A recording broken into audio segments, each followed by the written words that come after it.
शादी के बाद एक महिला के लिए सबसे ज्यादा चैलेंजिंग काम होता है अपनी सास से अच्छे रिश्ते बनाना। एक तो शादी के पहले ही लड़की को सास के नाम पर संभल कर रहने की हिदायत दे दी जाती है। ऊपर से विवाह के बाद जब वो ससुराल जाती है तो सास की कही कुछ टिपिकल बातें उसे बुरी तरह हट कर जाती हैं। चाहे ये बातें जानबूझकर कही गई हो या फिर अनजाने में, लेकिन एक बात तय है कि इनसे पहुंचा दुख भुला पाना किसी भी महिला के लिए आसान नहीं होता है। चलिए जानते हैं सास की कही उन 5 बातों के बारे में जो बहुओं को सबसे ज्यादा दुखी करती हैं। मेरे बेटे को मेरे ही हाथ से बनी ये डिश पसंद है। मेरे बेटे को मेरे ही हाथ से बनी ये डिश पसंद है। अरे बहू रहने दे, वो नहीं खाएगा, उसे मेरे ही हाथ की बनी यह सब्जी पसंद आती है। यह एक ऐसी लाइन है जो अच्छे से अच्छी मास्टर शेफ बहू को भी शर्मिंदा कर दे। सब्जी लाने से लेकर उसे काटने तक की पूरी तैयारी बहू करे और जैसे ही छोंकने का टाइम आए तब सास की ओर से आया यह डायलॉग सुन बहू झुंझला कर रह जाती है। माना कि हर बेटे को अपनी ही माँ के हाथ का खाना ही सबसे अच्छा लगता है, लेकिन पत्नी भी मन से अपने पति और सभी के लिए कभी कभी स्पेशल डिश बनाना चाहती है। प्रोत्साहन की जगह ऐसा डायलॉग सुनने को मिले तो भला कौन बहू इस बात को पचा सकेगी। अभी तो घर गई थी। महिला चाहे कितनी ही इंडिपेंडेंट क्यों ना हो, लेकिन शादी के बाद अगर उसे मायके जाना हो तो इसके लिए पहले सास से परमिशन जरूर लेनी पड़ती है।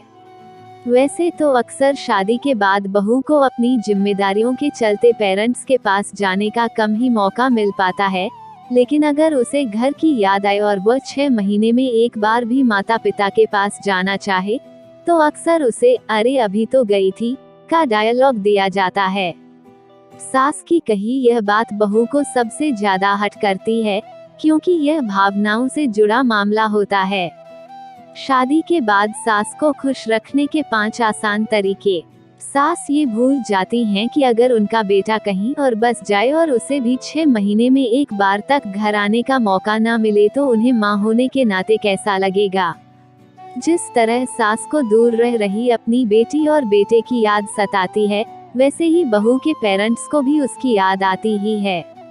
सिर्फ शादी हो जाने का अर्थ ये नहीं है कि बहू अपने मायके जाना ही बंद कर दे और बस किसी शादी में बतौर मेहमान शरीक होने जाए।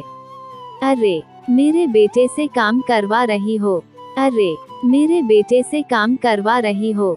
वैसे तो कहा जाता है कि पति पत्नी को हर जिम्मेदारी बराबरी से निभानी चाहिए, लेकिन जब बात घर के काम की आती है तो वो बाय डिफॉल्ट महिला के खाते में चला जाता है। न तो पुरुष खुद से पहल करते हैं और न उनसे अपेक्षा की जाती है।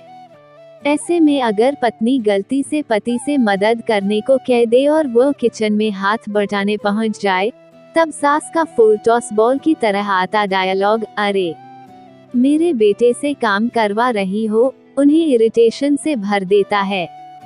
तुम्हारी माँ ने नहीं सिखाया, तुम्हारी माँ ने नहीं सिखाया। एक बात जो किसी बहू को सबसे ज्यादा तोड़ती है वह है सास का हर बात में उसके पेरेंट्स को बीच में लाना, चाहे बात खाने की हो या घर के किसी अन्य काम की।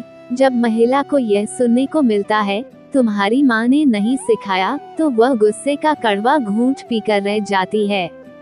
चूंकि सास उम्र में बड़ी है इसलिए वह उनका लिहाज करते हुए भले ही जवाब न दे, लेकिन यह बात तय है कि यह उसे ऐसा जख्म देगा कि वह कभी भी इसे भुला नहीं सकेगी। जाहिर सी बात है कि जब सवाल परवरिश पर उठाया जाए तो भला उसे कोई कैसा बर्दाश्त कर सकता है। नंद की सेवा, नंद की सेवा। नंद घर आए तो बहू का काम डबल नहीं ट्रिपल हो जाता है। अपनी शादीशुदा बेटी के साथ ज्यादा से ज्यादा समय बिताना, उसे आराम करने का मौका देना हर माँ चाहेगी, लेकिन इसका मतलब यह तो नहीं कि यह भूल जाया जाए कि घर की बहू के पास वैसे ही बहुत काम हैं। उससे हर समय बेटी की फेवरेट चीजें बनवाते रहना या उसके साथ शॉपिंग के लिए जाने को कहना या उसकी पसंद की चीज लाने के लिए कहना, ये सब बहू को बुरी तरह से थका देता है। अगर इस स्थिति में यह कहा जाए कि अरे कुछ ही दिन के लिए तो बेटी आई है, तो भी यह स्थिति ठीक नहीं है, क्योंकि लगातार किचन या घर के काम में ही खटने पर एक दिन ही जबरदस्त मेंटल से लेकर इमोशनल स्ट्रेस क्रिएट करने के लिए काफी होता है।